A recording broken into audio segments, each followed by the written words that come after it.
Sobrang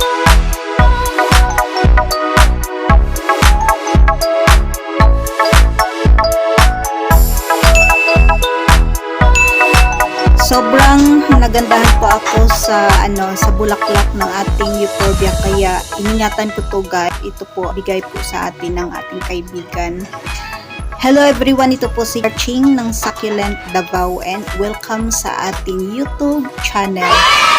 And for today's video, so ito guys ang update sa ating thornless euphorbia. Hindi ko po sure yung lagay po siya, and then heto guys yung ating tricolor. Ayan, nagdilig po ako ng ating tricolor. Ayan, rice. Nagdag din po ako ng tricolor. Ayan guys, ano to siya, bagaso sa amin tawag dyan. So yan po yung ilalagay ko po dito sa ating thornless euphorbia. Ayan, sobrang yung flowers. Sobrang nahirapan ako dito guys na alagaan to, kasi yung merong tinik na euphorbia, hindi po talaga ako mabuhayan ng ganong klaseng euphorbia. So ito, sobrang happy ko kasi na nabuhay siya. And then ayan, sobrang daming damo. Healthy pa yung damo sa natin sa euphorbia. So yan, tanggalin lang natin guys yung naking damo.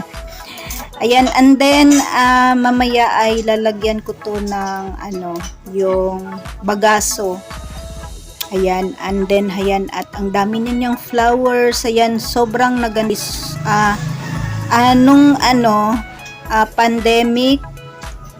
pandemic siya na na halaman natin. And then ayan, at nakapag-propagate tayo nito. Isang lang to siya, isang pero pa siya, maliit. And then ayan, na naman natin siya guys, na palago natin. And then ayan, nakapag-propagate tayo ng ating euphorbia. So dalawang pot na sila.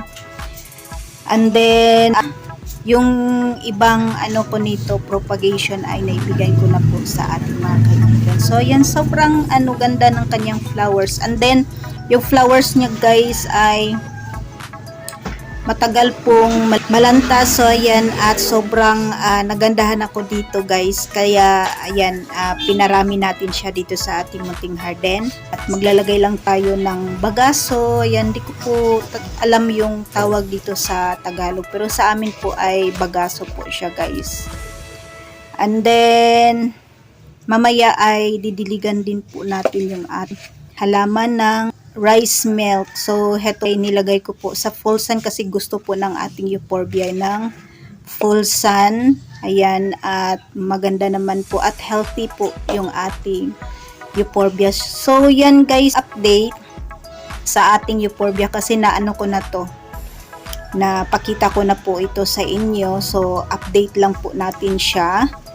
So ayan, buhay na buhay po yung ating euphorbia. And then siguro ilalagay ko na to sa itaas ng ating vertical wall para naman po guys, kasi meron pong bagyo. Ayan, at i-save natin siya, ma-overwater to ay baka malanta po yung ating euphorbia. So ayan guys, ang update sa ating napakagandang euphorbia. Yan, paparamihin natin siya dito sa munting garden kasi ang ganda po ng kanyang flowers. And then heto guys, yung aking napakagandang Sansevieria na hindi po matanggal-tanggal sa kanyang cup. At yung ating tricolor, buka na po yung kanyang dahon.